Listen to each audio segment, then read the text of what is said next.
Et à la Erev Tov les Koulam. Oh Hachem. Alors ce soir, comme vous pouvez le constater, on va refaire notre petit duo, parce qu'on aime bien faire le petit duo. Et comme David et Jonathan, vous vous rappelez ça? Bon, Bezrat Hachem, on va parler de Hanouka. C'est prochaine, c'est Hanouka. Donc, Berchaka, il n'y aura pas cours la semaine prochaine, parce que justement, c'est Hanouka, on fait une petite fête avec Oel Moshe. Donc, on n'ira pas cours. Donc, Bezrat Hachem, pour commencer, le cours il a été acheté donc, par Michael Likatesi pour le Refoua Shelema de tous nos malades, Bezrat Hachem, de la venue du Mashiach, Kol HaKavod, et pour la Atzlacha de Michael Ben Avraham, Bezrat Hachem. Pour tous nos malades, pour tous nos morts, pour nos soldats qui sont, Mamash qui passent un moment pas facile, au côté d'ailleurs. Réfléchir pour mon fils aussi, Bezrat Hachem. Bon, pour tous nos soldats et pour tout le monde. רפואה שלמה לקרין בן בת שמחה בעזרת השם, ורפואה שלמה לידה בת רינה, רפואה שלמה בעזרת השם. Voilà. Et n'hésitez pas, ceux qui êtes là-bas, de nous écrire aussi le Refoua Shelema de tout le monde avec l'aide de Dieu. Et c'est là de Rabbi Chemtomemet, et c'est aussi ce soir le Yud, c'est le Yud tête qui se lève, donc c'est la Rosh Hashanah de la Chassidut selon les Chabad. Baruch Hashem, voilà, c'est une belle soirée. Allez, on attaque. En tout cas, voilà, on est sous l'égide de la bracha, de la tzlacha et tout ce qui peut se passer autour de nous. Des fois, c'est un peu difficile à encaisser. Et il faut toujours dire à Kol et Tova. Tu me poses des questions, quand je dis celui-là il est malade, celui-là il est mort, tu me dis c'est quoi les bonnes nouvelles? Ben, c'est les bonnes nouvelles. Pourquoi? Parce qu'on se tringue à tout ce qu'il fait à Kol et Tova. Et Hanouka, justement, ça nous amène à ça. C'est Hanouka, on va parler de Hanouka, bien évidemment, de façon un peu différente, Rabbi Yigal et moi-même. Pourquoi? Parce que Hanouka, finalement, c'est la fête de la Emouna, c'est la fête où Béhémet, c'est pour ça que c'est la nuit. Tout ce qui se passe la nuit, on disait hors caméra, quel rapport il y a entre, par exemple, entre Hanouka et Pessah? Après, il n'y a rien à voir. Et qu'est-ce qu'on a dit? Déjà, les deux côtés où on a des miracles, les deux côtés, ça se passe la nuit, d'accord? Et pour les deux côtés, on fait aussi le halal complet. Donc si on fait le halal complet, c'est pas les Elostam. Si dans la tefila, on fait le halal complet, on ne fait jamais le halal complet, sauf, comme tu l'as dit toi-même, pour les 8 jours de Sukkot. D'accord, où là-bas la fête s'appelle Tzila de Emenuta, donc le tsel, l'ombre de la Emouna, d'accord, donc de la foi. Et là, bien sûr, la Hanouka, c'est la fête de la foi par excellence, et donc de la lumière. On va essayer de développer tout ça, attention avec l'aide de Dieu. Alors avant de parler de Hanouka, moi j'aimerais faire une petite aparté avec la paracha de la semaine. Donc on va rentrer dans la paracha de Vayeshev, d'accord. Donc Vayeshev, c'est Yaakov qui va arriver en Eretz Israël, et on va arriver sur l'histoire donc de Yosef qui va être vendu par ses frères, etc. Et là, ce qui m'intéresse, il y a un côté un petit intéressant, c'est quand Yosef va se retrouver avec la femme de Poutifar, et la femme de Poutifar qui est, je crois qu'il faut ouvrir là-bas s'il vous plaît pour les femmes. La femme de Poutifar est une femme qui est extrêmement belle, extrêmement riche, qui va changer, comme nous dit la Barachi, qui va changer régulièrement ses habits, mettre des parfums, etc., pour faire quoi? Pour faire tomber Yosef. Yosef, il n'a que, Yosef, il n'a que 17 ans, il est très beau garçon, donc en fait, il y a tout pour fauter. En gros, pour qu'on ait bien l'image. Et c'est marqué comme ça. Donc on parle de Yosef qui est venu faire son travail parce qu'il était mécharet, il était serviteur dans la maison de Poutifar. Ishmanche Abayit, Shambait. ופשטו בגדו לאמור, שכבה אותי, אמו, סליחה אמי, ויעזוב בגדי, וידע, ויאנוס, ויצא החוצה. Donc tout le monde connaît la fameuse histoire, d'accord? C'est que elle a dit à Yosef, écoute, viens avec moi, enlève tes vêtements, rapproche-toi de moi. Et quand il a mis la main sur elle, d'accord, c'est marqué quoi? Vayanos, littéralement, il a quitté l'endroit en laissant dans la main de la femme de Poutifar. Et là, qui dit c'est sur Télékatan, Adkedeka. C'est sur Télékatan, c'est-à-dire qu'il a quand même enlevé pas mal d'habits. D'accord? Et donc, il est parti, il a failli faire la faute. Et alors, tout ce qui m'intéresse, c'est maintenant de savoir quel rapport il y a entre ce qu'on est en train de dire, l'histoire de Yosef Hatzadik, avec la Emouna, et avec quoi? Et avec Hanouka. Quel rapport avec tout ça? Très bien. Alors, la question qu'on pourrait essayer de trouver, déjà, c'est quoi? Imaginez-vous que nous, on se met à la place de Yosef Hatzadik. On est avec une femme qui est extrêmement belle. On est en Yichud. C'est qu'on est seul. Le Balabait, il n'est pas là. Moi, je suis un gamin de 17-18 ans. Je suis beau, je suis jeune. On m'aime. Ima, comment ça va? Je suis beau, je suis jeune, j'ai tout pour moi, et on me fait des avances. Et là, j'ai envie de tomber. C'est la plus belle femme du monde. Et je vais pour tomber, et quelque chose qui me retient. Qu'est-ce qui me retient? Comme tout le monde le sait, il a fait Méod. Le Dmout Yaakov, il voit Pitom, le visage de son père. Et là, on dit, quel rapport? Pitom, il voit le visage de son père. En quoi le fait de voir le visage de ton père, quelque part, ça t'empêche de faire peut-être qu'il y ait des gars que Vayanos, Basé Vayanos, il va mamache littéralement se sauver, il va tout laisser tomber, il va tout lâcher. C'est la question qu'on se pose. Qu'est-ce que Yaakov il vient faire là? Et pourquoi Yosef, quand il vient faire une faute, il pense à Yaakov? Pour se donner une idée, déjà, Yaakov c'est qui? C'est comme si on dirait aujourd'hui, mais en puissance beaucoup plus grande encore, sans manquer de respect bien sûr aux Gdolim de notre génération. Imaginez-vous, c'est comme si le fils de Rav Kanievski ou le fils de Rav Yosef allait fauter avec une femme. Déjà, comment tu peux fauter? Mais bon, il a quitté ses parents, il était jeune, il était en esclavage, on peut comprendre tout ça. D'accord? Mais il est le fils du Gdolador. Et il y a le dos du Gdolador, et là, ça empêche de fauter. Okay. C'est la question qui est posée. Alors, la réponse qu'on va essayer de donner tourne autour d'un mot, l'éducation. Et c'est l'ostam que j'ai choisi de parler de ça ce soir, parce que le mot Hanouka, comme vous le savez tous, la Shoresh Amila, la racine du mot Hanouka vient du mot Chinour. Éducation. Quel rapport entre la fête de Hanouka, la fête des Lumières, la fête où on a combattu physiquement les Yevanim, qui eux ont voulu nous anéantir au niveau spirituel, d'accord? Quel rapport entre une guerre, un miracle qu'il y a eu par rapport à des Maccabim qui sont battus avec des Spartiates, des Yevanim, des gens de guerre, et le Chinour et l'éducation, quel rapport? On va essayer de comprendre. Il faut savoir déjà que la question de dire que pourquoi l'image de Yaakov lui est apparue comme une aide, c'est une vraie question. La réponse, on l'a dit. En général, quand on est confronté au regard de l'autre, on se remet en question soi-même. Quand quelqu'un vient, il te dit quelque chose, il te fait un reproche, il te fait quel que soit. À un moment donné, il te fait un reproche, à un moment donné, bon, t'as pas toujours envie d'écouter ce qu'on te dit, mais quand tu es tout seul, ça te cogite. Tu réfléchis. Tu dis finalement, comment on me voit? C'est-à-dire quoi cette histoire? On se remet un petit peu en question. Très bien.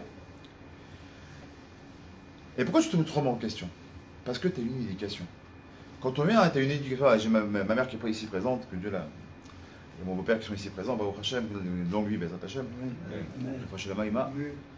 Quand on a grandi comme ça dans une maison qui est, Baruch Hashem, qui est équilibrée, où on t'éduque, ce qui est bien, ce qui n'est pas bien, ce qu'il faut faire, ce qu'il ne faut pas faire, comment il faut le faire. Il y a des choses que tu as le temps de faire, des choses que tu ne dois jamais faire, etc. On t'apprend les choses, on te construit. Alors, effectivement, quand tu te remets en question, tu te dis, mince, pourquoi ça me fait du mal? Parce que c'est à l'encontre de ce que j'ai reçu comme éducation. Si on m'a éduqué à être droit, à ne pas voler, et à 20 ans, 25 ans, 30 ans, je me mets à voler, physiquement ou au téléphone, l'homme échané, parce que ça change rien aux yeux de Kadosh Baruch Hu, tu te sens pas bien. Pourquoi? Parce que tes parents t'ont éduqué de ne pas voler. Donc quand tu voles, bah, tu sais que tu n'es pas bien. Si on te fait ce reproche, tu dis, mince, finalement ça me dérange parce que ça réveille chez moi quelque chose, une éducation qui m'a été donnée. Donc, ici, Yaakov, Yosef, il est face à une épreuve qui est difficile. L'épreuve du znout, l'épreuve de quoi? De la débauche. Elle est là, la femme de Poutifar. Elle est belle, il y a tout pour fauter. Et moi, je vais tomber dans le panneau. Mais à un moment donné, je vois le dmout de mon père. Et là, c'est quoi le dmout de mon père? L'image de mon père, c'est quoi? C'est l'image de l'éducation qui m'a été donnée. Et là, je me dis, qu'est-ce que je fais? Je ne sais pas si ça vous est déjà arrivé, mais moi, ça m'est arrivé plus d'une fois, Baruch Hashem, c'est peut-être ça qui m'a aussi donné la force, et grâce à Dieu, la chance d'avoir pu faire Teshuva. Ça m'est arrivé plus d'une fois que je me retrouve en boîte de nuit à l'époque, Dieu pardonne, et j'étais là, je me dis, qu'est-ce que je fous là? Qu'est-ce que je fous là? Sans être pourtant à l'époque, j'étais pas spécialement très religieux, bon, ma sorati comme beaucoup, maître du séisme, comme un peu tout le monde ici. Et j'étais assis en boîte de nuit, et la musique par baba, les filles à moitié habillées, le verre d'alcool, l'autre qui fume des joints à côté de toi, et l'autre qui danse avec Christine, l'autre avec Fatima, et toi tu es au milieu, tu dis, qu'est-ce que je fais là? C'est pas ma place. Pourtant, tu t'es habillé, tu t'es parfumé, t'attendais cette soirée avec tout, avec Kef et tout, tes copains sont venus te chercher, tu fais rien de mal. On était, à la limite, vous vous rappelez, ben, je pense qu'à Paris c'était comme à Lyon. C'était plus des soirées fudge qu'autre chose. On était en mode vie, mais on était entre fudge, on s'éclatait. Mais tu t'assois et tu dis, mais qu'est-ce que je fous là? C'est pas ma place. Et pourquoi c'est pas ta place? Parce qu'on t'a éduqué comme ça. On t'a éduqué que c'est des endroits, c'est pas pour toi. On t'a éduqué que c'est pas ta place. En tant qu'Yéhoudi, c'est pas ta place. Et pourquoi je parle de tout ça maintenant? Parce que le vrai problème, c'est que la femme de Potiphar, elle est là aujourd'hui.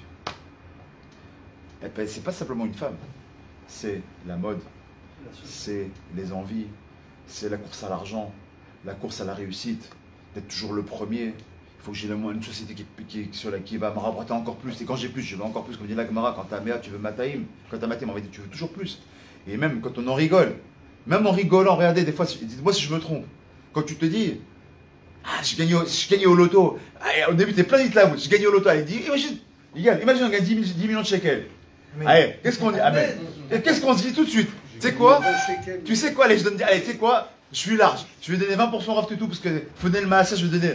Et après, bah, attends, faut que je donne à tel, faut que je donne à mon frère. Après, je dis, attends, mais attends, si je donne ça, ça fait quand même beaucoup. Tu sais quoi, attends, quand même, je ne vais pas exagérer, je faisais que 10 pour. Mais papa, t'es dans le virtuel le plus total. Et toi, Yitzhara, déjà commence à te faire travailler. Mais je me trompe ou pas?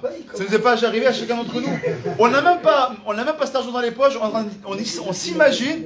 Attends, j'ai fait le calcul, avec l'euro, machin, combien je vais gagner. Il faut qu'il dise tout, il faut payer pour l'euro. 3,47 aujourd'hui, l'euro. La panique. Imaginez comment on est arrivé. Vous savez pourquoi? Parce qu'on a la part du gain. La fin du Potiphar, c'est aussi ça. La guerre de Hanouka dont on va parler, je pense qu'il va prendre la parole, bien sûr, on va faire un jeu de ping-pong comme ça, besoin d'acheter pour avancer. La fin du Potiphar, elle est là aujourd'hui. Quand on court après la mode, quand on court après les filles, quand on court après les plaisirs de ce monde-là, encore une fois, je le dis, je répète avant qu'on me le dise, et je vais le répéter encore une fois aujourd'hui, on aura des comptes à rendre si on ne profite pas de ce monde-là. Mais c'est comment tu en profiter? Le profiter en tant que juif, pas en tant que grec. Les Grecs, ce qu'ils ont voulu, c'est pas nous exterminer. Mais soyez des juifs comme nous. C'est quoi des juifs comme nous? Eh ben, croyez en qui vous voulez. Mais laisse tomber un Dieu unique, tout ça, là, laisse tomber. Laisse tomber la Nida, pourquoi tu n'as pas que ta femme? Laisse tomber le Shabbat, pourquoi tu pourrais pas la trahir sans y travailler? Laisse tomber les Rosh Chodesh, si tu as envie que ça ne soit pas une fête pour toi, Laisse tomber tout ça, il n'y a pas de Dieu.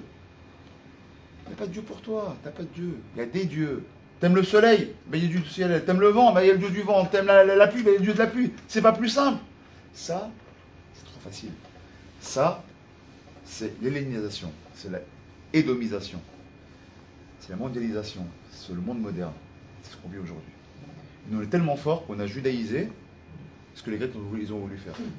Nous, on avait là-bas, on a les Olympiades, le culte du corps. Nous, on a transformé ça avec un clin d'œil, on appelle ça des Maccabiades. On utilise un mot kadosh, Maccabi, Mikamocha Baïlim Hashem, pour faire quoi? La même chose, le culte du corps, au lieu que ça s'appelle Olympiade, il y a des Grecs qui ont fait les Olympiades, et ben nous les Juifs on va créer les Maccabiades. Est-ce qu'on peut pas faire du sport? Bataille, moi je suis un sportif, c'est mon métier. On ne dit pas qu'il faut faire du sport, mais le culte du corps. Aujourd'hui, on arrête sa Kodesh, bah, ouvrez les yeux.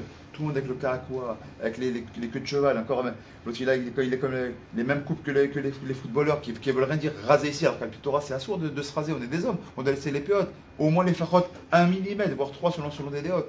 Et là, l'autre il est complètement rasé, on ne doit pas les faire des démarcations. On ouvre nos yeux, nos propres enfants, je ne parle pas des enfants, je ne suis pas en train de faire qui trouille, j'accuse personne, un état de fait, on sort, on voit. Les Grecs, on dit, excusez-moi le terme, mais on dit quoi? On dit être homo comme un grec, comment c'est? En français, il y a un truc, il y a une. Je crois. Hein? Bon, c'est un peu plus chaud que ça, mais vous avez compris ce que je veux dire. Hein? On ne va pas le dire, on a la Knesset. Mais ouvrez les yeux. Aujourd'hui, le Tzedek Ahava, c'est l'une des plus grandes du monde. Elle se passe en Israël. La plus reconnue, la plus respectée, entre guillemets, dans ce monde-là. Les LGBT, c'est même plus San Francisco, c'est Tel Aviv. C'est-à-dire qu'on a amené ça chez nous. C'est-à-dire que, encore une fois, combien on doit faire attention? Parce qu'est-ce qu'on a gagné contre Laval, contre Yavan? C'est pas évident. Et vous savez pourquoi c'est difficile? Comme on l'a dit la semaine dernière un petit peu. Parce que Yavan, il se cache. Comment il se cache? Comme le Khazir. Le symbole de la société moderne, c'est le Khazir. Le Khazir, il a fait un show qui était très beau sur ça. Il montre ses pattes. Regarde, j'ai ça mon fondu, moi. Tu peux me manger. Je suis un beau cochon, ben mange-moi. Il ne montre pas qu'il n'est pas le ruminant. Il te montre d'abord qu'il est sabot fondu. C'est ce qu'on va dire les judéo-chrétiens. Mais regarde, on est tous des frères, regarde, sois comme moi, sois comme nous, on est tous pareils. On croit en Dieu, un Dieu unique, t'inquiète pas, c'est la même chose. On va se faire avoir. Combien on doit faire attention pour pas tomber dans le piège? Et si on regarde bien le mot Yavan, qu'est-ce qui différencie le mot Yavan avec le mot Tzion, qui est la Gdusha la plus. Mazet Tzion. Tzion, c'est là où on met le Bet HaMikdash, c'est là où il y a le Kodesh Kodashim, c'est là où il y a, Baruch Hashem, la présence du divin. C'est quoi? C'est Tzion. Comment on écrit Tzion? Tzadé, Yud, Vav, Nun. Si j'enlève le Tzadé, qu'est-ce qui me reste? Yud, Vav, Nun. Ça fait quoi? Ça fait Yavan. Donc en réalité, Yavan, il se cache. Pourquoi vous croyez qu'il y a eu la guerre des 100 ans? Pourquoi les Grecs ont autant voulu rentrer en Eretz Israël? Qui sont dans la fiche? Tu viens des pays d'Europe ou je sais pas d'où. Qu'est-ce que tu as à faire avec de venir là, au Moyen-Orient où il y a des petits juifs et des petits musulmans qui se tapent sur le coin de l'Afrique? Ça n'a à faire. Ça va te rapporter quoi? Non, c'est important. Je veux Jérusalem, je veux Tzion. Parce que le Tzion, je vais enlever le Tzadé. Je vais enlever la Tzidkout, je vais enlever le côté Tzadik. Si j'enlève le Tzadik, je le fais tomber, il reste Yavan. Donc le juif, si on enlève la Torah, et c'est ce qu'ils ont voulu faire, j'enlève la Torah, j'enlève le Tzion, j'enlève le Tzadé, qu'est-ce qui reste? Il reste Yavan, j'ai gagné. Un juif, je l'enlève la Torah.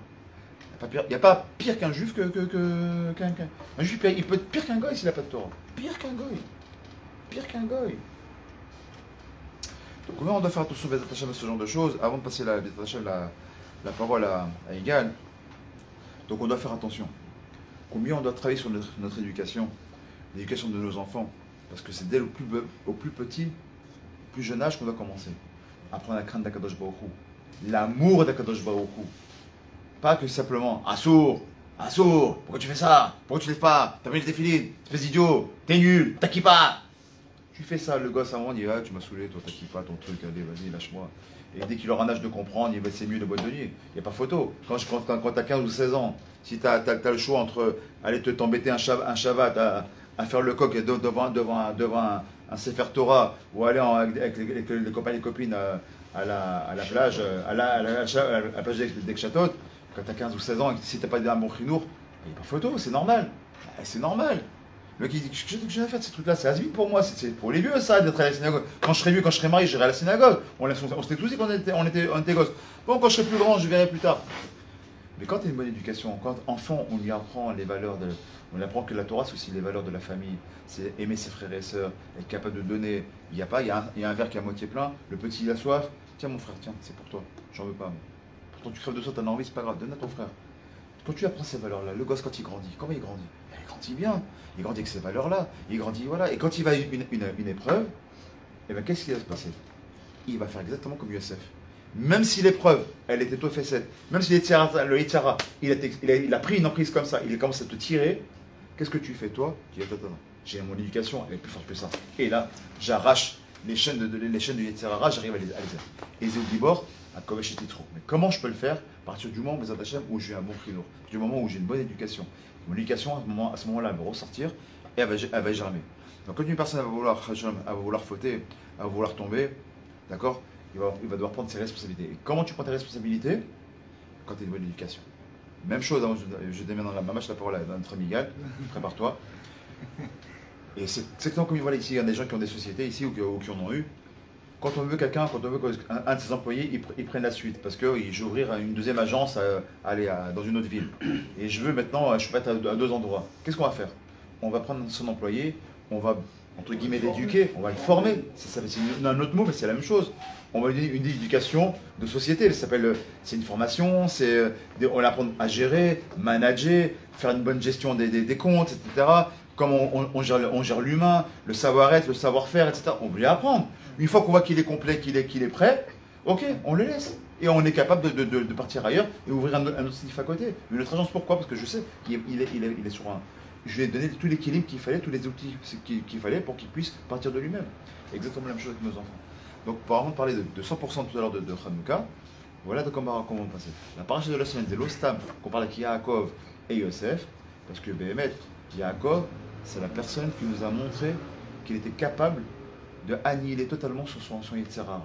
On a pris ça dans quoi? Dans Vayishtar. Vayishtar, d'accord, il a envoyé Malachim. Rachid, il dit Malachim Mamash. Le Baal Shem Tov, il dit Mazé Malachim Mamash. Qui sont ces Malachim qu'il a envoyés? Il dit Yetzirah, Yetzirah Tov. Alors on se pose une grande question. Si c'est Yetzirah, Yetzirah Tov, quand que tu envoies mon Yetzirah Tov, je comprends, il est là pour m'aider. Mon Yetzer Hara, par définition, il est là pour me descendre, il est là pour me faire fauter, il est là pour me faire tomber, il est là pour me tuer, Kaviachol. Donc quel rapport je vais prendre mon ange du mal pour aller me défendre face à mon frère Esav? La réponse elle est toute bête. Il dit oui, mais ce que tu as oublié, c'est que c'est plus Yaakov. Maintenant, on est déjà à Israël. Pourquoi on est à Israël face à Yaakov? Parce que quand vous prenez Yaakov, en Gematria, ça vaut 182, on n'a pas le temps. Quand je prends Satan, parce qu'il a combattu le Satan, en Gematria, ça vaut combien Satan? Satan, combien ça vaut? 359. 359. Si je prends 359 plus 182, allez les matheux, combien ça va nous faire? Bon, on n'a pas le temps parce qu'il y a des gens. 541. Comme par hasard, 541. Exactement. Pourquoi il s'appelle Israël? Parce que Yaakov, il prend son Satan, il en fait son ami. C'est-à-dire qu'il arrive, Kovesh et Titzro, il arrive à le prendre son. Yaakov, 182 plus le Satan, 359, ensemble, ça fait quoi? C'est 141, ça fait Israël. Donc maintenant, je suis un bâtard. Et effectivement, mon Yetzer Hara devient mon meilleur ami. Et on a une preuve pour ça. Et Bémet, je te donne la main, ça y est. C'est quoi la preuve que l'on a? Non, j'adore faire ça. Il fait le même coup. J'adore. C'est Hanouka, non? C'est mon cadeau, c'est mon cadeau. Bien. Et non, parce que j'y pense. Quand est-ce qu'on voit ça? Le Shabbat, quand on rentre le Shabbat, avec qui on rentre le Shabbat? On a deux anges qui nous accompagnent. Vous savez qui sont ces deux anges? Le Yetzer Hara et le Yetzer Tov. Et qu'est-ce qui se passe? Si la maison, elle est propre, elle est, Baruch Hashem, il y a le Shalom Bayit, il y a ce qu'on appelle Chana, c'est-à-dire les chalotes qui sont faites, c'est-à-dire la table qui était mise, la nida, c'est-à-dire que le lit là-bas, il est bien fait, c'est-à-dire qu'on respecte la nida et on fait des quatre nérotes. Alors qu'est-ce qu'il fait l'ange du bien? Qu'est-ce qu'il dit? Que cette maison soit bénie. Et qu'est-ce qu'il dit?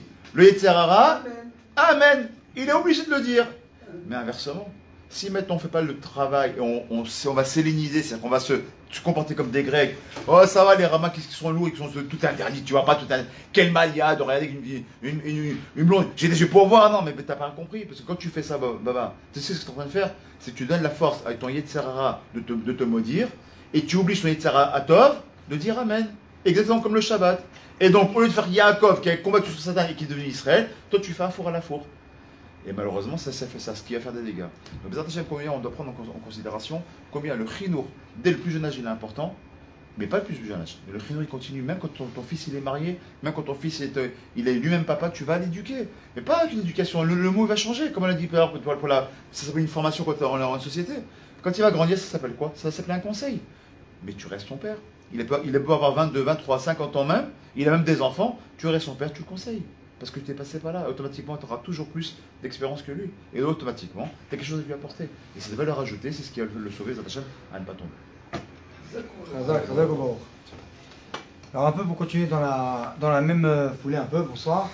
Alors voilà, d'abord il faut rappeler sur Hanouka, Bezrat Hashem, c'est qu'une chose qui est ce que veut dire Rabbi Asher, c'est que vu que eux, les Grecs, ce qu'ils ont voulu, et la société d'aujourd'hui, c'est en fait prendre nous qui sommes des Juifs et nous enlever, en fait on reste des Juifs, mais sans statut de Juifs. C'est-à-dire que nous on est des Juifs cool, tranquille. C'est-à-dire que moi j'aime pas trop les Juifs, mais toi je t'aime bien. Pourquoi? Parce que t'es pas comme eux.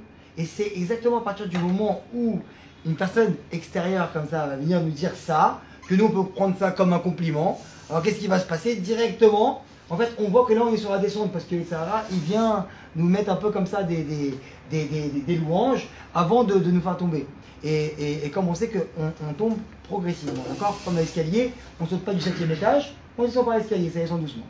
Très bien, donc pour comprendre ça, c'est quoi? Il a créé Israël, et Israël, le peuple juif, est éternel. Quoi qu'il arrive, dans tous les cas, il n'y a pas d'extermination, il n'y a pas d'assimilation, même si elle est effective et même si on la voit de nos jours. Mais quoi qu'il arrive, dans les yeux d'Hachem, et ce qui se passe d'Arlès concrètement, c'est que le peuple juif ne pourra jamais s'assimiler complètement. Il y aura une partie qui sera peut-être assimilée, malheureusement, mais nous, le noyau qui va y avoir jusqu'à Mashiach, il va rester. Qu'est-ce qu'un juif il doit comprendre à Hanouka? C'est quoi le lien? Quand on vient, on dit les miracles de Hanouka. Or, à Ganouz, on va allumer maintenant les lumières. La lumière, c'est que quand nous, en fait, c'est quoi Hanouka Tarles? C'est que quand nous, on est dans le noir, on va venir allumer les bougies, les lumières de Hanouka, pour voir quoi? Pour voir Akadosh Baruch Hu, un Mabdil, comme un couple qui a des problèmes, d'accord, de Shalom Bayit, et qui va voir le Rav. Eux, ils ont des problèmes de Shalom Bayit. Ils vont voir ils viennent, genre, un il vient avec sa voiture, l'autre il vient en bus. Ils arrivent chez le Rav, ils ne se parlent pas, ils ont un fil d'attente, ils rentrent chez le Rav, ils passent une demi-heure, 1 heure, 3 heures, ce qu'il faut, et ils ressortent généralement, d'accord, bras dessus, bras dessous, tout va bien, il ne s'est rien passé. Qu'est-ce qui s'est passé? Qu'est-ce qu'il a fait le Rav? Il a fait des incantations, il a donné un truc à boire, qu'est-ce qu'il y a eu? Il vous a juste remis la vérité en face des yeux. Il a pris une vérité qui était là, une vérité qui était là, il a été juge entre vous deux, il vous a dit ça c'est bien, ça c'est pas bien. Là tu t'es fait avoir parler de Sahara, là tu t'es pas fait avoir. Là il faut faire comme ça, là il faut faire comme ça. C'est juste une vérité qui nous a remis en face des yeux. On a dit ah, vu que ça vient du Rav et ça vient pas de mon ennemi, mon mari ou ma femme, alors là je le prends autrement parce qu'il y a un arbitre qui est là qui donne ça. Alors à partir de là, qu'est-ce qui se passe? On vient et on voit la vérité. C'est exactement pareil avec Hanouka. Cette lumière-là, qui s'appelle Aganouz, c'est quoi? On revient que je vois où il dit, quand tu vas venir t'asseoir pendant la première demi-heure et tu vas juste regarder la lumière, ça va te purifier les yeux. Ça veut dire quoi? Tout ce que toi, toutes les idées que tu as préconçues, tout ce que tu t'es fait avoir par tout ce monde-là, comme il disait tout à l'heure, Rabbi Asher, de la beauté, des kiffs, tout ça, des faux kiffs, attention, des fausses valeurs. Alors tout ça, maintenant, je vais te remettre dans le droit chemin. Je vais faire que maintenant, tu vas les voir en vrai. Alors quoi? Un juif, qu'est-ce qu'il doit être? Il doit être convaincu qu'il y a un miracle, il y a des miracles. D'accord? Mais en vérité, quand on sait très bien que nous, tout ce qu'on doit être convaincu dans notre moment, c'est pas qu'il y a notre vie normale et qu'à côté de ça, il y a le miracle. On attend le miracle qui arrive. C'est pas ça. C'est que la vie d'un juif, elle est remplie de miracles.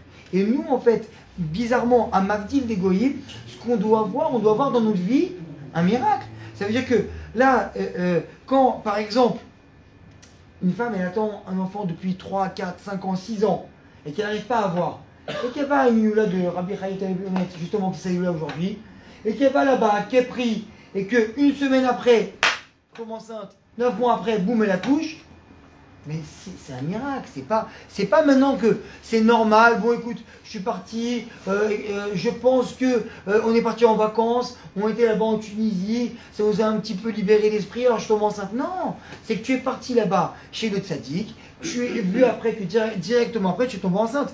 C'est un miracle. C'est-à-dire que quand maintenant tu viens que le Rav il te fait une bracha, d'accord? Et que quand tu sors de la synagogue, tu as fait une bracha, t'as un copain à toi qui dit au fait, tu cherches pas du travail toi? Ouais. Ah bah viens me voir demain.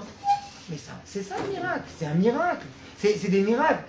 Tous les jours, ce qui nous arrive, c'est des miracles. Le mec qui vient maintenant, il sort de la place de parking, on rentre dans une place, on attend une place de... Mais même ça, c'est un miracle. C'est-à-dire que quand on rentre à la maison et qu'on voit qu'il y a toute notre famille qui est là, ça aussi c'est un miracle. Quand on arrive maintenant, on va encore plus loin, à respirer, mais c'est un miracle, parce que même qu'ils n'arrivent pas à respirer. C'est que nous, en fait, qu'est-ce qu'il y a à voir par rapport aux goïms qui voient autre chose?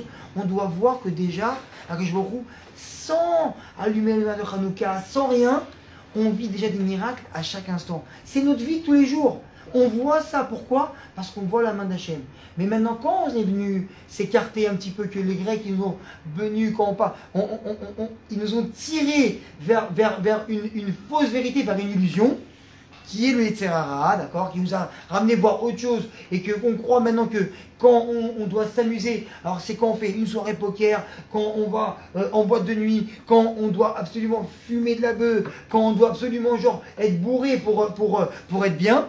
Alors qu'est-ce qui va se passer? C'est que même dans la mitzvah, eh ben, tu as ramené les hommes avec toi. C'est-à-dire que maintenant, même quand tu vas dans la kidouche, alors si tu sors pas avec 6, 7 bourras et que tu rentres pas à la maison genre à moitié, il faut que tu fasses ton chemin, alors tu vois que même dans la kidoucha, tu as ramené ta lourdeur avec toi et tu l'as installé. Pourquoi? Parce que tu es parti la chercher ailleurs. Parce que pour toi, les yeux, ils sont plus en face des trous. Tu n'as plus vu la vérité. Alors on est obligé de te ramener maintenant une lumière de Hanouka que tu vas regarder et Hachem, il va te dire je suis là,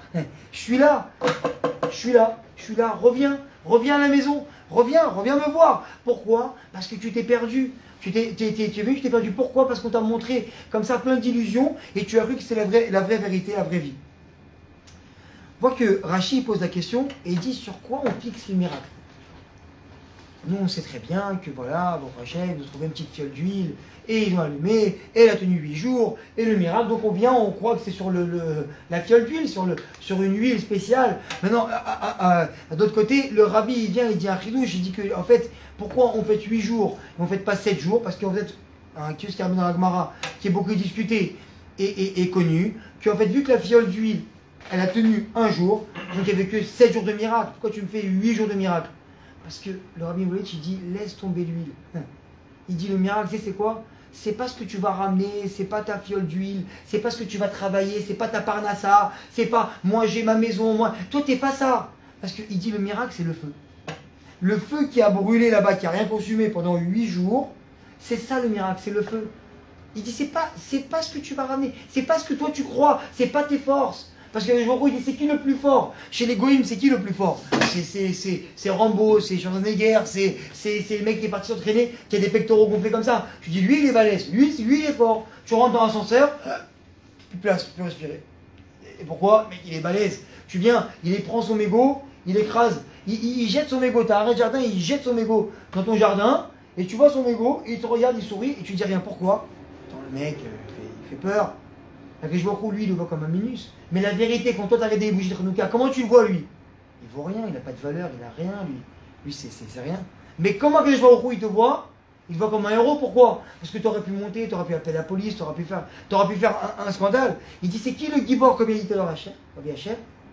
Akovesh et Titzro, celui qui se retient, c'est le Gibor chez Baruch. Celui qui a compris que quand il rentre à la maison, que malheureusement, que des fois ça se passe bien et que tout est bien, et que des fois ça se passe mal parce que malheureusement les choses elles font que des fois tu rentres à la maison, ta femme elle n'a pas le sourire, parce que des fois tu rentres à la maison, tes enfants ils te rendent fou, que des fois tu reçois un coup de fil que tu n'aurais pas voulu recevoir, mais il faut te rendre compte que, en fait, c'est qui le Gibor? C'est celui qui se contrôle.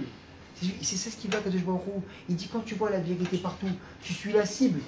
Tu as une cible devant toi, la flèche elle part, il y a du vent, il y a ce qu'il y a à droite à gauche, il n'est pas s'écarter un petit peu, mais la cible elle est en face. Alors il dit, il faut que je te vienne te réveiller, t'ouvrir les yeux pour que tu comprennes que, en fait, laisse tomber tous les choses qui y a à côté. Toi, tu dois te maîtriser et continuer pour avancer, pour trouver ta cible. Maintenant, alors le Maharal, il vient tout de suite répondre à Rashi, entre guillemets, et il dit, non, il dit, le miracle c'était quoi? C'était la guerre, c'était pas l'huile. Attends, c'est vrai. Pourquoi ils ont allumé l'huile? Parce qu'ils ont gagné la guerre. Combien ils étaient? Il y en a qui marquent, ils disent une poignée, même pas une demi-douzaine, il y a une douzaine, il y a des marloquettes là-dedans. Ils sont partis se battre, des vieillards avec des cannes, tu vois l'autre il vient, ils sont 400 000, et tu dis, bon ok, vous allez où, vous faites quoi, c'est quoi, il est où la caméra, là, où la caméra cachée, qu'est-ce qui se passe? Tu comprends pas. Tu dis, qu'est-ce qui s'est passé? Alors maintenant, quand les Maccabim ils sont partis et que vraiment il y avait la main d'Hachem et que vraiment tu vois que c'est pas tes forces, c'est pas ton argent qui fait l'homme, mais c'est tes valeurs. Donc tu vois que eux ils sont partis Beshem Hachem, ils ont battu les Grecs à plat de couture. Mais qu'est-ce qui s'est passé à ce moment-là? Ils ont un problème dans leur tête. Ils se sont dit, mais attends, le Maharal il dit, mais qu'est-ce qu'il y a eu? C'est quoi le miracle? C'est la guerre. Mais qu'est-ce que nous on fait? On fait quoi nous? Quand on a dit tout à l'heure, le mec qui vient, il met une cigarette, il la jette sur ta pelouse synthétique et elle brûle. Et tu dis rien parce que tu dis c'est quand même mon frère juif, et pas parce que j'ai peur de lui, mais parce que je vais me retenir. Ou parce que maintenant quand tu rentres à la maison et que tu vois la maison en bazar, et que tu as envie de dire à ta femme, mais dis-moi, t'as rien fait aujourd'hui, t'as pas un petit coup de balai, tu l'as pas fait, et tu dis, mais si je dis ça va être la guerre atomique, alors je remballe ma langue, et je me calme, et je travaille, c'est dur. Alors qu'est-ce qui se passe? Là tu viens et tu dis, bah tu vois, là je suis pas devenu un grec. Et bah tu sais ce qui s'est passé avec les Maccabim? C'est que quand ils ont fait la guerre, ils y ont été, ils ont frappé, ils ont fait la guerre Tarlès. Mais quand ils sont rentrés maintenant au Beth Amikdash, ils ont tué tout le monde. Ils se sont dit, mais en fait, qui c'est qui a gagné? Quand la Shoah, maintenant, il venait avec une arme, il pointait un juif, là et nous, là les mais que c'est plus ça arrive, ça n'arrive plus jamais, marchez-moi. Quand il venait, il pointait un juif avec une arme, et que le mec il vient, il le regarde, il lui fait Shema Israël, l'Allemand il vient, il le tue. Qui c'est qui a gagné? C'est les juifs, c'est l'Allemand? Pour moi, c'est les juifs qui a gagné. Parce qu'eux, ils veulent te prendre ta marchava, ils veulent te prendre tes cavanotes, ils veulent te prendre ta foi, ils veulent te l'enlever. Mais quand ils te tuent, il a tué de la chair, mais toi, il t'a pas eu. Alors les Maccabim, ils sont rentrés, ils ont dit, mais attends, nous on a gagné la guerre avec Hachem, il a fait un miracle. Mais en vrai, on est venu des Grecs. Pourquoi? Parce qu'on s'est battu avec eux. Tu sors dehors maintenant, tu vois qu'il y a un mec qui te cherche l'histoire, d'accord? C'est vrai, c'est vrai, il a bu de l'alcool, c'est vrai, il dit des bêtises, c'est vrai, il t'a insulté, c'est vrai, il t'a attrapé, c'est vrai, il t'a déchiré la chemise. Allez, tu l'as frappé maintenant, d'accord, parce que tu t'es défendu, très bien. Mais t'es devenu, c'est toi la brute ou c'est lui la brute? On comprend plus. Alors ils ont un doute. Alors quand ils sont rentrés au Beth Amikdash, alors il n'y avait plus de menorah, il n'y avait plus rien. Alors qu'est-ce qu'ils ont dit? Ils ont dit, attends, mais on est des Grecs, on est des Maccabim, Hachem il est là, c'est bien ce qu'on a fait, Hachem il est content de nous, il n'est pas content de nous, on est des bons élèves, on a bien agi, qu'est-ce qui s'est passé? Alors qu'est-ce qu'ils ont fait? Ils ont pris des pieux en bois, ils ont trouvé, parce que la menorah n'était plus là, ils ont planté des pieux en bois, et ils ont cherché, qu'est-ce que tu cherches? Ben, on va chercher si Hachem peut-être il va nous envoyer un signe. Parce que comme il a été parlé de Yosef, quand Yosef il est parti, qu'il s'est fait enlever, d'accord, il s'est fait prendre par ses frères, vendu aux Ishmaélim, et puis les Ishmaélim, qu'est-ce qu'ils faisaient là-bas? Les Ishmaélim, ils vendaient du neft, ils vendaient du goudron, ils vendaient du combustible qui sentait mauvais. Qu'est-ce qu'ils faisaient? Alors Yosef, ils l'ont pris, ils l'ont mis sur les chameaux là-bas, et ils partaient. Et toute la route, normalement, ils devaient sentir de mauvaises odeurs. Mais Akadosh Baruch Hu lui a dit, Yosef, tu pars là-bas, tu vas être vendu, tu risques d'être violé, tu vas aller chez Potiphar, c'est fini, t'es foutu. Il a dit, mais attends, il a dit, je suis là, pourquoi? Parce qu'à la place de transporter des mauvaises odeurs, ils ont transporté les encens. Hachem il a dit, je suis là. Pareil, David Ameller.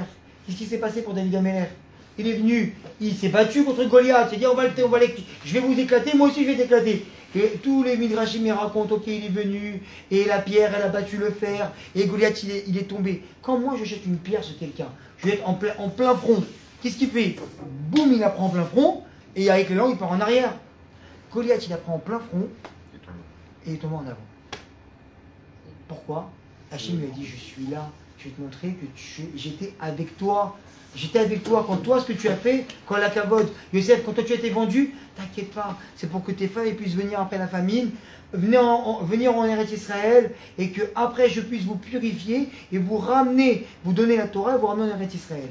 Alors qu'est-ce qui se passe? Il donne des signes des fois quand ça ne va pas, je vois où il vient et toi qui donne des signes. Alors maintenant la lumière de Hanouka vient pour ça. Alors les Maccabim, pour donner tout de suite maintenant, je vais dire la parole à Rabbi Asher, c'est quoi? C'est qu'ils ont dit, on va rentrer au Beth Amikdash, on va chercher voir Hachem s'il y a un signe. Ils ont cherché, qu'est-ce qu'ils ont trouvé? Une fiole. Waouh! Ils ont allumé, et ils ont dit, mais attends un petit peu, prépare, cherche. Non. Je vais allumer voir s'il y avait le même miracle qu'il y avait au Beth Amikdash, que les combustibles, ils brûlaient.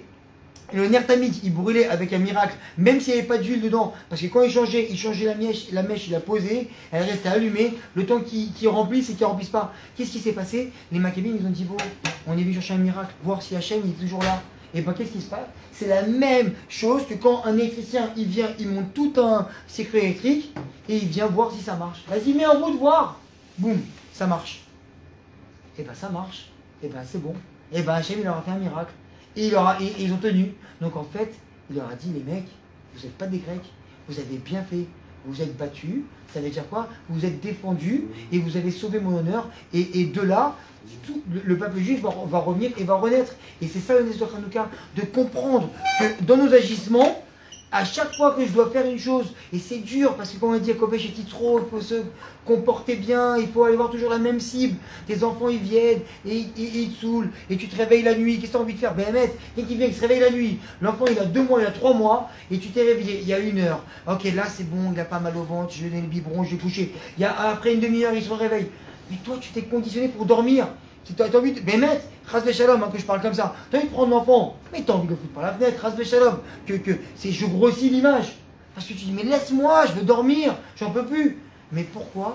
Parce que je vois il vient et te dit, parce que tu t'es pas conditionné avant. Parce qu'à Kovesh et Titro, tu te conditionnes. Avant d'entrer à la maison, tu dis, ça va être le bazar. Avant de dormir le soir, tu dis, je vais me réveiller au moins 20 fois. Et quand tu te réveilles, tu te réveilles bien. Parce que tu sais que d'avance, tu dis, je sais que je vais me réveiller. Quand tu sais la chose, quand tu sais que tu parles avec ta femme au Canyon, et que tu as 500 shekels dans la poche, tu sais que tu vas pas revenir avec. Donc tu n'es pas énervé quand on dit on achète ça, tu dis oui on achète, oui on achète, oui on achète, parce que tu es conditionné. Mais quand tu pars maintenant, tu as 500 shekels dans la poche, et que tu veux qu'avec ta femme, et tu dis écoute, moi je dépense que 50 shekels. Mais quand ça va dépasser à chaque 50 shekels de plus, mais tu vas t'énerver. Elle va traiter de radin, vous allez vous énerver, vous allez rentrer à la maison. Parce que tu n'es pas conditionné, parce que tu as perdu la cible. Parce que les Grecs, ils veulent venir, et ils veulent venir nous faire comprendre, nous faire, excusez-moi, pas comprendre, nous faire voir et nous dire, voilà, on va t'écarter du droit chemin, parce qu'on veut que tu perdes la cible. Et la lumière de Hanouka, elle est là exactement pour venir nous réveiller. Parce que cette lumière-là, c'est quand on est dans le noir, on dit, où le chemin? Ah, il est là-bas, je vois la lumière. C'est ça, Hanouka. C'est ça, Akadosh Baruch Hu, il est là-bas, c'est là-bas qui t'attend. Pour moi, un petit peu ce que tu as dit, en faisant un petit peu court, donc effectivement, donc on voit que le miracle de Hanouka, si on se pose la question, le miracle de Hanouka, comment on le traduit, techniquement parlant, en allumant une Hanoukia, donc des lumières. Et si on regarde bien, chaque fois, on peut demander à n'importe qui, c'est quoi le miracle de Hanouka, tout le monde va nous dire quoi? La fameuse fiole d'huile dont il vient de parler Igal, la fameuse huile qu'on a trouvée, qui est restée pendant 8 jours, etc. Une question quand même qui est posée. Je dis, ben, ok, c'est un grand NES. Vous avez trouvé une fiole d'huile, etc. Alors tout a été qu'on appelle ça, saccagé, tout a été mis, tout a été métamé, tout a été impurifié, etc. Donc bien sûr c'est un NES en soi. Mais comme il a très bien dit, t'as allez, on va dire une dizaine de papiers mougeaux, et même si c'était plus, d'accord, face aux Spartiates, des hommes de guerre, des hommes où des armées entières ont tremblé devant. On parle des Grecs, on parle pas de n'importe qui. La nation grecque de l'époque, c'était des hommes puissants. On a gagné une guerre contre des gens aussi puissants. Il n'y a rien qui représente ça au niveau de la fête. Rien du tout. Qu'est-ce qu'on parle? Non. Et qu'est-ce qu'on va manger? Sous gagnotte. Et pourquoi? Parce que c'est avec de l'huile. Ah bah ouais, super. Pourquoi? Parce que c'est le miracle de l'huile qui nous intéresse.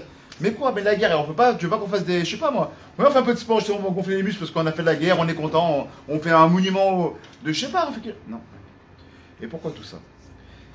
Rami nous explique comme ça.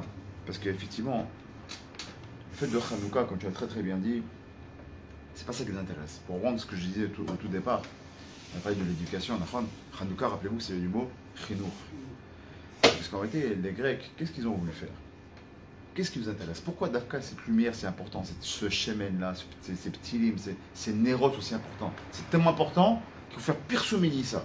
C'est même pas que tu dois allumer pour toi, à la limite. Bon, ok, c'est super, à Kajou, la fête elle est pour nous, ok, chez moi, quand je les nérotes de Shabbat, je vais pas les mettre, je les mets pas à la fenêtre. Non, le Shabbat, c'est pour moi, pourtant Shabbat, ça représente la sortie d'Égypte. C'est aussi un miracle, la sortie d'Égypte. On sait très bien que le Shabbat, c'est parce que je vous ai sorti d'Égypte. Alors pourquoi je ne le fais pas pirsomini ça? Pourquoi? Quel rapport l'un et l'autre? Parce que comme vous le savez très bien, la grande différence qu'il y a entre Hanouka et Purim, c'est justement ça. C'est que Hanouka, on va commencer par Purim. Purim, qu'est-ce qu'il a voulu faire Aman?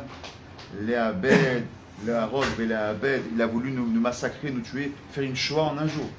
Sur 127 provinces, en un jour, les Mamaches tuaient tout ce qui est juif. Physiquement, on les détruit. Mais spirituellement, ils ne nous dérangent pas. C'est physiquement, on ne les supporte plus, on ne les veut plus, ces gens-là. Donc là, qu'est-ce qu'on a fait en réponse? D'abord avant ça, à l'époque, pour avoir la réponse d'Akadosh Baruch Hu, pour aller à Akadosh Baruch Hu, pour avoir un miracle d'Akadosh Baruch Hu, qu'est-ce qu'on a fait? On a jeûné. Pourquoi on a jeûné? Parce qu'on a voulu nous frapper sur quoi? Sur physique. Physiquement, on a voulu tuer. Alors qu'est-ce qu'on fait? Tu as voulu tuer physiquement, alors nous, pour appeler la Rahman d'Akadosh Baruch Hu, on va se mortifier sur ce même corps qu'ils veulent nous tuer. En tant qu'affaire, comme tu l'as très bien dit, autant que je le donne pour Olam. Comme cet Allemand Imachemo qui voulait mettre une balle aux Juifs, simplement parce qu'il est juif, c'est quoi, je peux te faire mourir. Je peux faire mourir en tant que juif, fais ce que tu veux, comme ça tu auras perdu. Donc il est pareil, à l'époque d'Aman qu'ils ont fait, comme nous disaient les Mefarshim, Aman a réussi à faire teshuva à tout un peuple, dans 127 provinces, chose que 48 prophètes et prophétesses n'ont pas réussi à faire. Un homme vient, se lève, il décrète de tuer tout le monde, la rogue, la bête, et qu'est-ce qu'on voit? Tout le monde, ils vont jeûner pendant 3 jours. Hommes, femmes et enfants, tout le monde va jeûner, va pleurer, etc. Ils vont prier et on voit, on est sauvé. Et là, c'est pas pareil. Non, on ne demande pas de se mortifier. Bichlal, comme tu l'as très bien dit, tu as dit, et après qu'est-ce qu'on fait maintenant de nos jours? On donne à manger. C'est rien, on doit faire un michté, on doit faire une souda de d'ailleurs. À Hanouka, on a fait une souda. Il y a une souda de d'ailleurs, on doit faire une souda, on est khayal de faire une souda? Nulle part. Est-ce que c'est même chômé? Même pas. Purim, on dit, il n'y a pas un siman bracha, on ne doit pas travailler, etc. On doit faire le mishté, les mishul ramanot, maintenant de l'avionim, kret megila, on est à souk. On est à souk par les misos, donc on n'a pas le temps d'aller travailler. Le siman bracha. Et là, tu dis non, éventuellement tu ne travailles pas pendant une demi-heure, le temps de l'allumage, parce qu'il faut regarder. Donc ça s'arrête. Ça s'arrête à quoi? Ça s'arrête à Sachakol, une demi-heure pendant 8 jours. En gros, c'est ça. Pendant l'allumage, je me suis pour dire bon, attends, je vais pas rester à rien faire comme un débile, regarder mes nérotes. Et bien pourtant, c'est bien ça. On doit regarder nos nérotes. Et pourquoi on doit regarder les nérotes? Qu'est-ce que ça représente les nérotes? Comme dit Shlomo Meller, qui ner mitzvah, finissez la phrase, Abigail, qui ner mitzvah, vetora, or, qui l'a dit? Arié, tu l'as dit, Chazak, qui ner mitzvah, vetora, or. Parce que quand la ner représente la mitzvah, et la Torah et les lumières. En or et la oraïta. Ça veut dire quoi? Eux, ils ont voulu nous décimer, pas au niveau physique, au niveau spirituel, comme on l'a dit tout à l'heure. D'accord, ils ont voulu nous enlever le côté juif, de l'essence même du judaïsme. Dans l'essence même du juif. Il n'y a plus d'âme juive. On ne veut plus d'âme juive. L'âme juive nous intéresse, on n'en veut plus. C'est ça qui nous intéresse, c'est l'âme du juif. Le corps, on s'en fiche. Qu'ils font ce qu'ils veulent avec leur corps. Ce qui m'intéresse, c'est leur âme. Et bien sûr, comme vous savez tous, comme disent les Mekoubalim, Mazéner, ner, c'est 2 lettres. Nun, Resh. C'est quoi Nun? C'est Nefesh. Resh, c'est Ruach. Quand tu as allumé tes bougies, qu'est-ce que tu fais? Tu viens réaviver ton Nefesh et ton Ruach. Tu vois, pour à la fin, la dit quoi? Ça c'est quoi? Le conjugatif, c'est quoi? Et le chemin, c'est quoi? C'est les Neshama.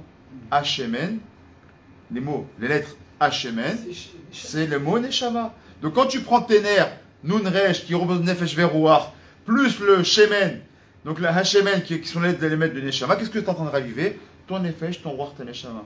C'est quand tu allumes tes bougies, quand tu allumes tes nérotes, pourquoi c'est si important de les regarder? Parce qu'en fait, tu es en train de te ressourcer, en train de te rappeler que on a voulu, il y a des milliers d'années, on a voulu te tuer, mais pas physiquement, spirituellement. Et toi, tu dis non, je vais m'effacer, ça c'est le vrai Ness. Je vais mettre mes lumières dehors, pourquoi? Je vais montrer que ma Neshama juive, elle n'a pas été touchée.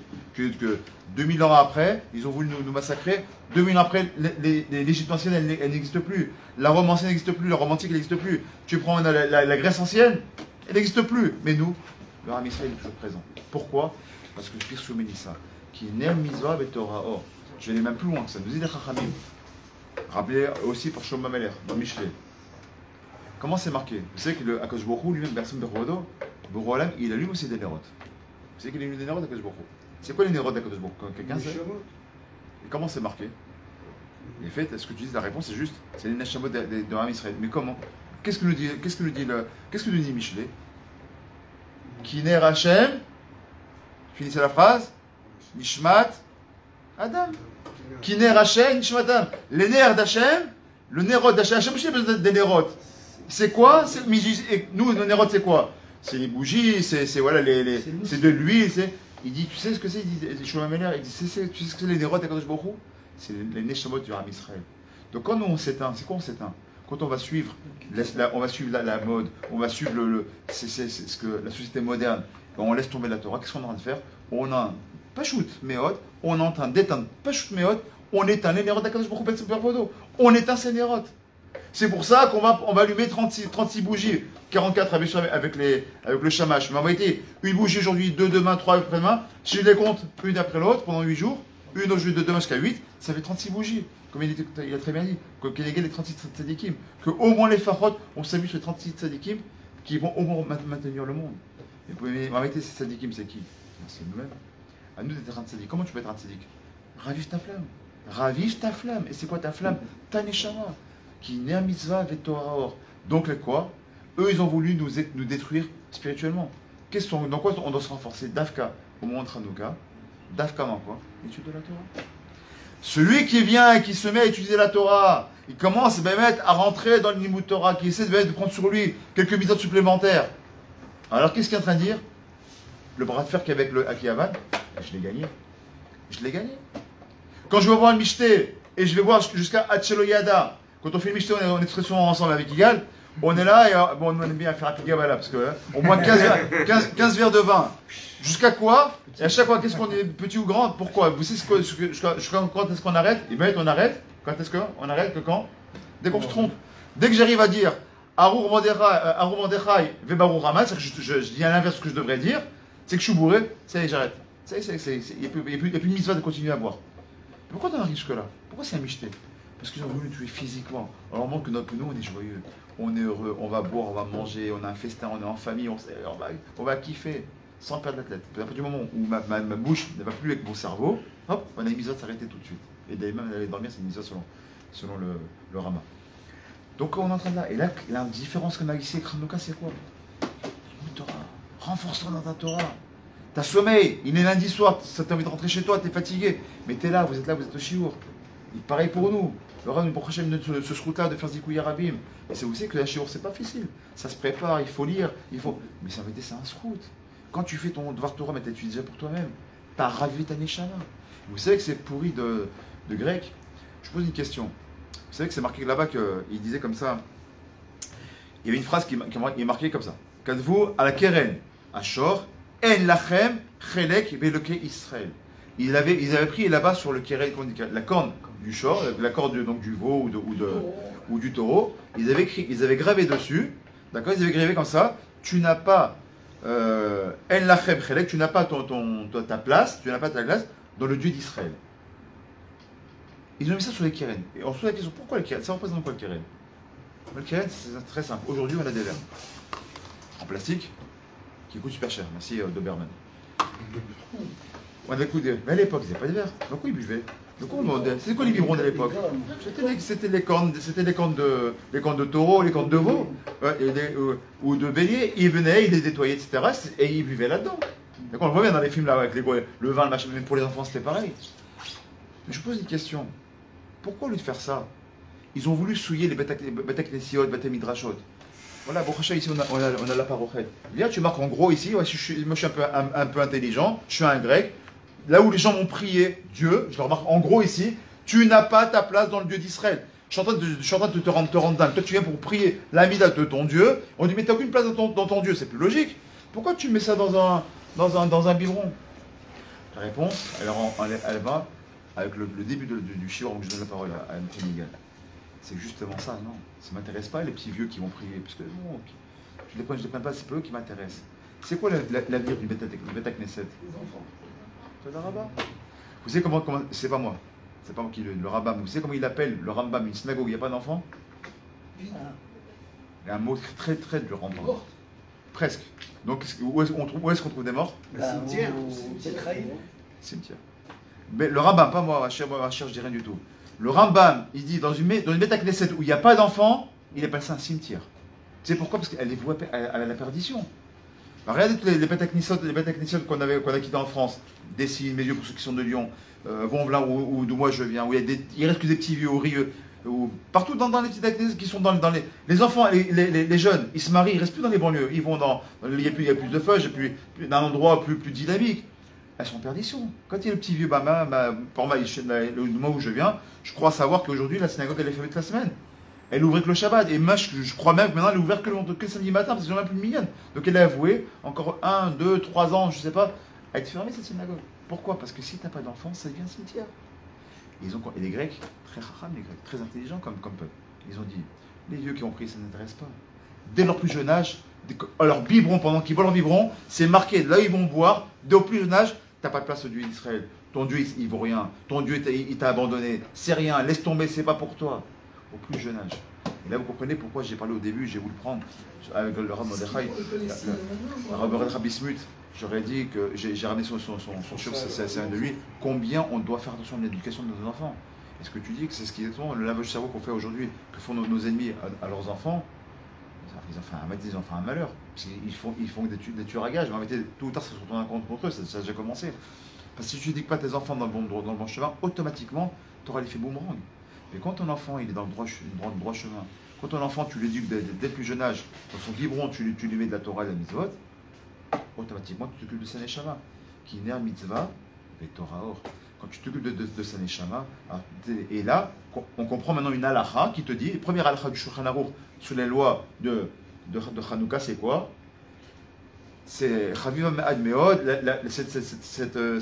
cette halakha là, cette fête là, elle est très très très aimée par Kadosh Baruch Hu, et tout celui qui, Bezrat Hashem, va allumer des nérotes avec de l'huile d'olive et qui fait du hidour mitzvah avec de l'huile d'olive, etc., alors, Muftachlo, que quoi? Il aura des enfants Talmidei Chachamim. Mais quel rapport entre j'allume une bougie et Talmidei Chacham?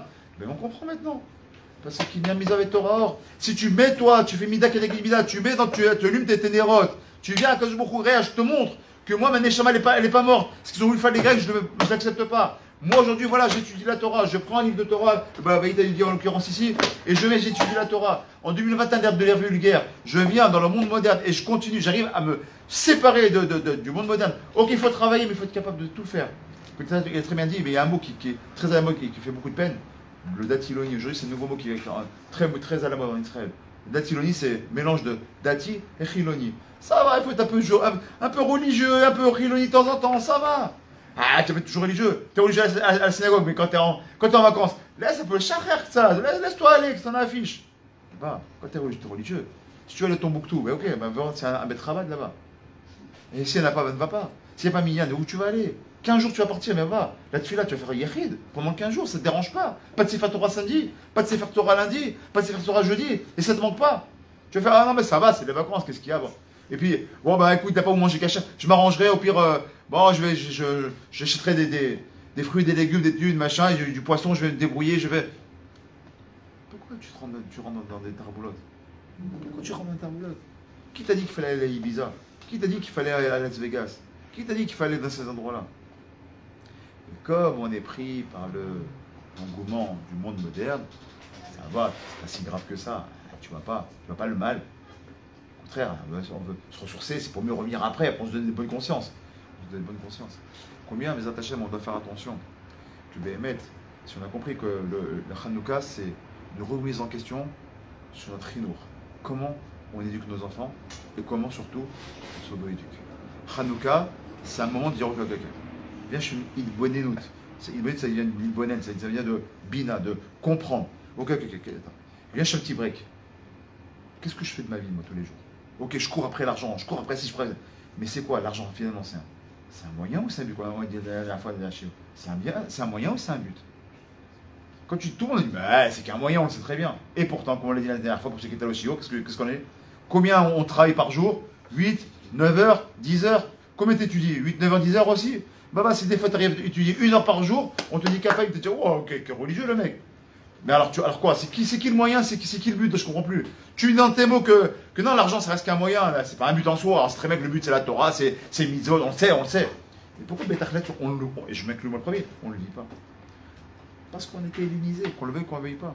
Donc maintenant, Hanouka, c'est le moment de dire, ok, qu'est-ce que je prends sur moi? Qu'est-ce que je peux me rajouter? Qu'est-ce que je peux rajouter? Est-ce que dans mon travail, je peux faire de la Torah? Le fait de ne pas voler dans mon travail, ça s'appelle déjà de la Torah. Le fait de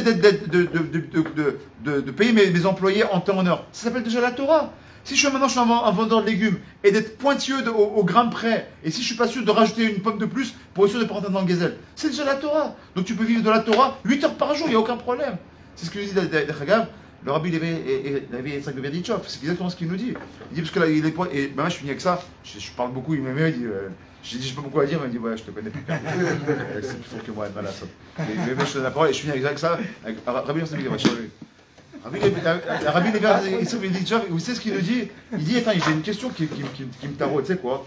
On dit qu'après 120 ans, on va poser une question. C'est quoi la question sur la Torah?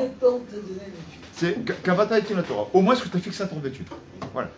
C'est une question qui t'a posée. Et il y a un autre Mara qui va te dire, mais pas du tout. C'est quoi la question qui a été posée? C'est est-ce que tu as fait Masou Matan, Be'emouna? Est-ce que tu as fait ton commerce avec de la Emouna? Je comprends pas. On dit il y a une question, mais là il y en a déjà deux. Donc Rabbi Levi Samgazitchov qui répond, il dit non, c'est pas deux questions, c'est la même question. Parce que si tu es Kovea Itim la Torah, si tu fixes un temps d'études, comme notre ami Gal tous les matins, que le net, Baruch Hashem, il fait des questions sur les d'études, avec quelques communs ici, Baruch Hashem, et qu'après tu as ton travail. Ces temps d'études, elles ne nagent pas elle a une influence sur ton travail dans la journée. Donc automatiquement, vu que tu commences par la Torah, ton travail, ça devient la Torah. Parce que quand il a dit tout à l'heure, avec ton voisin qui t'a pris la tête et qui t'a jeté le mégot de cigarette, mais lui qui est dans les chipoutsim par exemple, il travaille dans les chipoutsim et t'as le voisin, tu sais pas qu'il est 2 heures, entre 2 et 4, tu ne dois pas faire de bruit. Mais papa, je travaille, là on est en plein hiver, en Israël à 5 heures il fait nuit, et je peux pas travailler quand il fait nuit, on a plus d'électricité. Je dois travailler. Tu as 2 façons de faire. Ou bien tu l'ouvres la route, tu lui mets un coup de boule, ou bien tu travailles sur toi, je sais, je suis désolé du dérangement, je vais faire le maximum pour aller au plus vite possible, alors que tu es dans tes droits, parce qu'en vérité c'est un midag, c'est pas une halakha, c'est pas une loi en Israël, il faut savoir, on a le droit de faire du boulot en vérité. C'est un midag de ne pas le faire, mais on pourrait très bien le faire en vérité. Mais tu as 2 façons de faire. Ou bien tu es un homme de Torah et tu prends sur toi, tu t'excuses, alors tu as raison en vérité, mais tu t'excuses, écoute, j'ai pas le choix, ça va prendre que 3 jours, je demande un peu de savlanout, mais je m'en excuse, etc. Mais je vais faire au plus vite pour pas trop vous déranger. Ou bien tu dis, attends, mais qui est celui-là et je lui mets un coup de boule. Et là, tu vois la différence de qui tu es toi. Quel est ton chinour. Et les Hashem, si on a compris ça, alors on a tout compris. Qui naît à mitzvah avec Torah or, Hashem. Alors si on a compris ça, alors Bezat Hashem cette année, le Pirsum Nissa sera pas le Pirsum Nissa normal, c'est un Pirsum Nissa pour soi-même déjà. Quand je vais regarder mes nérotes et je vais me dire, qu'est-ce que je peux te mitradesh? En quoi je peux te mitradesh dans ma neshama? Qu'est-ce que je peux faire pour embellir la mitzvah? Et la mitzvah c'est quoi? C'est moi. La mitzvah, c'est ma neshama, c'est mon nefesh mocha ma neshama. Comment je peux me faire briller, les Hashem? On va conclure rapidement quelques minutes de Hashem. Il a parlé tout à l'heure de le fait d'allumer des bougies, d'accord, des nérodes, d'accord, avec de l'huile d'olive. Alors, tout le monde maintenant, bon, Hashem, on a tous plus ou moins le minag, d'accord, acheter de l'huile d'olive pour allumer nos bougies. Donc, généralement aussi, dans les petites fioles en plastique qui vendent là toutes faites, c'est le plus facile aujourd'hui. Et on met plus, au Hachem, il n'y a plus beaucoup de gens qui utilisent vous savez, ces petites bougies fines là, comme ça, qui durent vraiment à peine 30 minutes quand elles sont au maximum de leur potentiel. Donc on n'est pas vraiment sorti de la mitzvah avec ça. Mais donc, qu'est-ce qui se passe? On utilise de l'huile d'olive. Là, ça marque quoi? Comme il a dit cher, à partir du moment où tu utilises de l'huile d'olive, tu as un cadeau. Que ça marche le Shabbat, ça marche à Hanouka, que quoi? Parce que le Hanouka, tu peux utiliser n'importe quelle huile. Et d'Afka, tu vas venir te fatiguer à prendre de l'huile la meilleure, l'huile d'olive. Alors si tu te fatigues pour allumer et donner la lumière avec l'huile d'olive, tu auras le mérite d'avoir des enfants talmidei rachamim. Moi, je connais beaucoup de gens qui allument les bougies avec de l'huile d'olive et qui s'attendent talmidei rachamim. Ils sont où? Alors au Hachem, très bien, il est docteur. Moi, mon fils, il est avocat. Mais mon mari, il n'a jamais allumé avec autre chose qu'une huile d'olive. Alors, très bien, avec tout le cavote pour tout le monde. Mais là, maintenant, il y a une aftacha. Il y a il te dit quand même, qu'est-ce qui se passe? Si tu viens, tu allumes de l'huile d'olive, tu as des enfants. Rav, tu mets des rachamim. Elle est où la faille? Il dit, non, ça dépend aussi de la kavana. Parce que toi, tu utilises maintenant le fait d'allumer avec de l'huile d'olive, mais si toi maintenant tu viens, tu prends un Vejvorou et tu dis à Vejvorou, moi je fais ça pour toi, et je vais me fatiguer à prendre de l'huile d'olive, et je vais la mettre, et ça va me coûter plus cher, et je vais l'allumer, mais que quand tu es en train d'allumer les bougies maintenant, et tes nérotes, et tu es en train de te dire, mais quand même, regarde, j'ai acheté l'huile d'olive à 80 shekels, alors que les bougies ça me coûtait 10 shekels. Mais maintenant, regarde, quand même, je suis en débit à la banque. Parce que là, il m'arrive un problème, parce que ça, et toi, tu es en mode, je fais la mitzvah devant, mais à l'intérieur de moi, c'est la tristesse. Pourquoi? Parce que je me dis que je me retrouve. Toi, tu peux tout faire, donc j'allume avec de l'huile d'olive, mais au fond de moi, je suis un truand, parce que je sais très bien que, au fond de moi, ce que je pense, c'est quoi? C'est comment je vais faire à la fin du mois pour payer mes factures.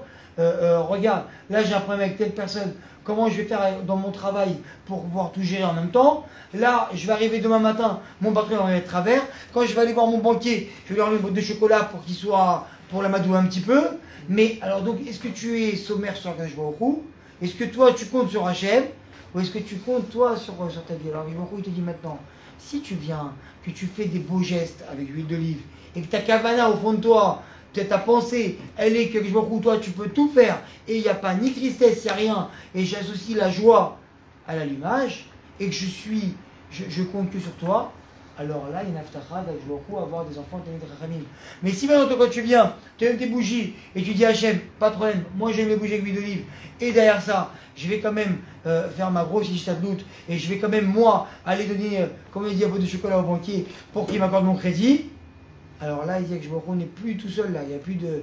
Alors toi, tu peux allumer toute ta vie de l'huile d'olive dans toutes les. Où tu veux, tu peux allumer de l'huile d'olive. Je ne vais pas te donner cette aftacha là parce que tu as compté sur quelqu'un d'autre que sur moi. Alors maintenant, on sait que quoi aussi. De l'autre côté, pourquoi olive? Et ça, c'est très répandu, mais on va le rappeler rapidement. C'est que l'olive, elle est écrasée. Elle est écrasée par de l'huile d'olive. On prend, elle est concassée, on l'écrase, on la malaxe. Et c'est parce que pour sortir le meilleur des bénis Israël, il vient, il te dit, je suis venu te mettre dans l'épreuve. Et si maintenant toi tu comprends qu'à partir du moment quand tu es dans l'épreuve, que je t'ai écrasé un petit peu pour sortir la meilleure chose de toi qui est de l'huile d'olive, alors quand toi tu vas m'offrir ça et Bessimra, que tu as compris que une maman elle vient des fois ou un papa il vient pour réprimander son enfant, quand il lui dit une fois, deux fois, trois fois, 20 fois dans son langage, alors malheureusement il lui a mis, excusez-moi du terme, une gifle, et bien l'enfant il dit qu'est-ce qui se passe? Il se dit moi je sais qu'en face de moi, ma maman, mon papa, malheureusement, il ne faut pas frapper ses enfants. Il m'a mis une claque. J'ai eu mal, mais j'ai rien dit. J'ai dit, tu sais quoi? C'est moi qui ai fauté. C'est vrai que j'ai un petit peu déliré. C'est vrai que j'étais un peu à droite à gauche. Mon papa m'a mis une claque, ça m'a fait mal, mais je sais que c'est pour le bien. Alors je vous prie que ce soit la même chose. Je viens te écraser un petit peu des fois, malheureusement, pour que tu sortes le meilleur de toi-même. Mais le meilleur de toi-même, quand tu pourras l'avoir, à partir du moment où tu dis, tu m'as mis une claque, j'aime pas ce que tu fais pour moi, tu m'as renvoyé du travail, tu as cassé avec moi, j'ai cassé avec mon chidour, j'ai eu des problèmes avec telle personne, j'ai peur de telle personne, je dois aller à la banque demain et je dis que je suis mal barré, aval, je compte plus sur toi. Alors à partir de ce moment-là, tu seras Raoul, tu auras le mérite d'avoir les miracles. Et c'est ça le miracle de Hanouka. Très bien,